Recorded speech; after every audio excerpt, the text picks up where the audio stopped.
Why are they all men? Why? Why are all the asylum seekers men? Okay. Time to talk about something no one seems to get. This week, hundreds of people protested in Crowborough, England, against a government plan to house hundreds of male asylum seekers in a local army barracks. No, they weren't protesting conditions for the asylum seekers. And look, I get it. I understand why people, especially women, are scared about lots of men being put in a concentrated and frankly traumatizing space. A little less convinced when it's domestic abusers marching. But look, there's one key piece of information people just don't know, and it's always blown my mind how useless the media has been at explaining it. It's the answer to the question, why are they all men? Quick thing, they're not. In the UK, 59% of asylum seekers are men, the rest are women and children. But it's an imbalance, especially on the boats. The single main reason more men are coming is that men do the journey so women don't have to. One more time. Men do the journey so women don't have to. Not because women wouldn't want to be here, but because there are almost zero safe, legal ways of getting here. Traffickers take rape as currency in sea crossings. Men go so women don't have to. And often the only reason those men's mothers, fathers, wives, sisters, and kids survive back home is because younger male family members have made these journeys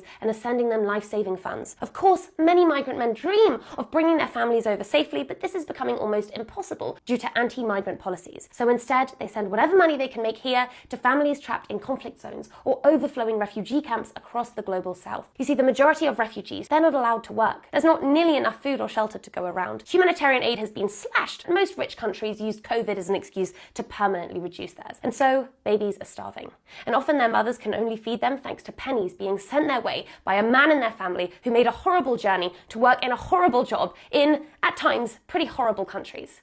Data on these money flows is really crappy, but a study this month by a migrant employment agency found over 80% of their candidates were sending life-changing sums of money home. Remittances, by the way, is the word for the money migrant workers send home. It's because the world's richest countries have abandoned the world's poorest that we are seeing this kind of migration. Lots of men. Wealthy Western countries only host a fraction of the world's refugees. We leave most of it to the poorest regions of the world. That's also despite largely causing these crises through consumerism, corruption, climate damage, and colonialism, and it's because of this migration that many vulnerable people overseas are able to survive at all. How do I know this when, as I said, the data is pretty poor? I'm a journalist specializing in immigration, and I spent years on and off working in refugee camps, and I know or have met many men and boys in this exact scenario. I've also visited some of their families trapped in faraway camps, and I actually became a journalist nearly a decade ago because the realities I saw on the ground were so different to what was being reported in the media. I hope you learned something you didn't know watching this, and if you did, ask yourself, what other side of the story you're not seeing? Also, listen to Media Storm podcast. We do this all the time.